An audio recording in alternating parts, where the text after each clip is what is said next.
Standards.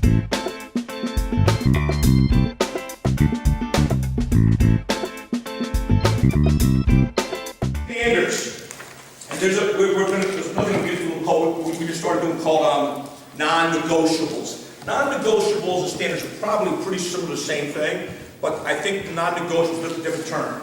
I think you have standards for your coaches, right? Be on time. I as a parent, I have two kids, one just graduated college and my daughter's a senior in college. I had coaches that drove my wife absolutely bananas because she was told to be at games an hour before the game starts. The coach showed up 5 minutes before. Well, why do we have to be there an hour ahead of time? If you're not there, why do we have to be there? Drove her nuts. We didn't get practice. My rule to my coaches, one coach has to be there before the first player shows up. So if you say for tournaments, you'll be an hour ahead of time, one guy in your staff has to be there an hour and 5 minutes before the first player. The rest of the guys are a little late, but someone's going to be there. For practices, coach should be the first guy there. Now, is that always possible when you have real jobs and you're running from the job? No. But if you're going to put an expectation on your players, someone from your staff has to meet that expectation also. So be on time, if not be early. Wear team gear. This is a real problem I have, is we're sponsored by Nike. I have 3 Under Armour guys that coach for me. They will not, two of them will now wear Nike stuff. The other one will not. It's okay. So I buy him non-logo gear. But every freaking year he buys everybody on our staff an Under Armour hat, t-shirt, something. I gotta go around and go, you can wear that socially, but you can never wear it for us. All right? So that's something we have. Have a whistle. This is a pet peeve of mine. A real pet peeve of mine. You can't coach without a whistle. You can't do your job if you don't have a whistle. You can't.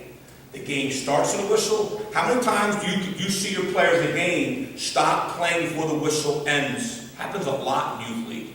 If you go back and look at your practices, it might be because you're not using a whistle. If you're not using the whistle, if the ball goes in the ground, this is what I see when I coach youth guys, when the ball goes in the ground, what most of them do when you practice 6-on-6, they stop. Because we as coaches typically stop and coach. We have a rule, like different teams, we used to not blow the whistle if the ball was cleared. Our team was weak at clearing, we did 6-on-6. We didn't blow the whistle until the ball was cleared. Play till the whistle. Don't start until the whistle. Everything that you do, except for ground ball drills, should always start and stop on a whistle.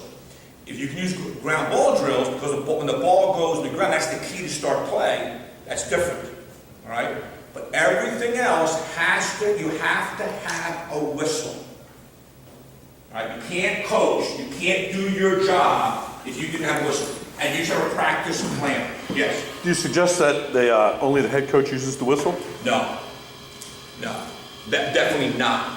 I think if you as a head coach, the reason why I say this is because if you have your assistant coach running drills, they have to have a whistle.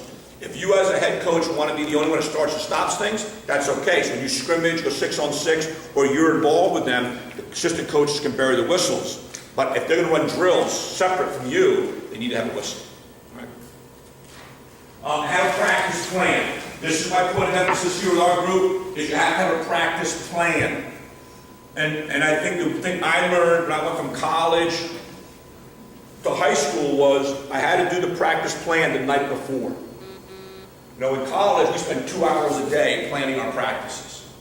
High school, you can't do that. You guys have real jobs, you can't spend that much time. So I called all the guys that coached high school and said, what do you do? You have a different job, what do you do? And they all of them said, you have to plan practice the night before. Go home practice, have dinner, put your kids to bed, go to a separate room in your office, separate room in your house, and plan practice. Not be able to, at least for me, half an hour. Take some time and really plan your practice. All right? Because what happens is, if you don't plan practice, coaches get together during practice and decide what's going on next. And when you're doing that, you're not coaching your kids. You're coaching each other. You're doing that kind of stuff. You're not coaching your kids. All right? Standards of players. Be in uniform. Be in uniform. Right? We have a uniform that we have to wear at practice. It's just our tank top. We have to be our tank top, not some other tank top, not a tank top you want to wear, our tank top. And then for games, we have a uniform. A certain color sock, certain shorts we issue, certain tank top, and a certain color shirt, t-shirt. We all in the same uniform. Give us your attention. Right?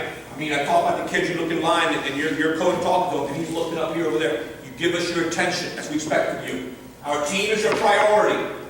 Now, I was talking to Steve about this a little bit. We're now doing things just about year-round. But we strongly encourage our kids to play other sports. And most of our kids do. And if they ask us, should play the sport or play this for us, we tell them, play the sport. So we tell them in the fall and the winter, we understand those sports. If you miss practices, you miss tournaments, we're okay with that. We understand that. We're fine with that.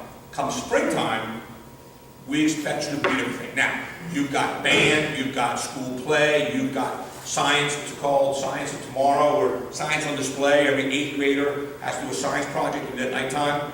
Those things we understand, right? Somebody's getting married, we understand that. But if you're playing 2 sports in the spring, ours is the priority. All right, that's the way we feel. When you step on the field, you're ready to go. Full practice, full gear, mouthpiece, all chin straps. Well, this is a pet peeve of mine.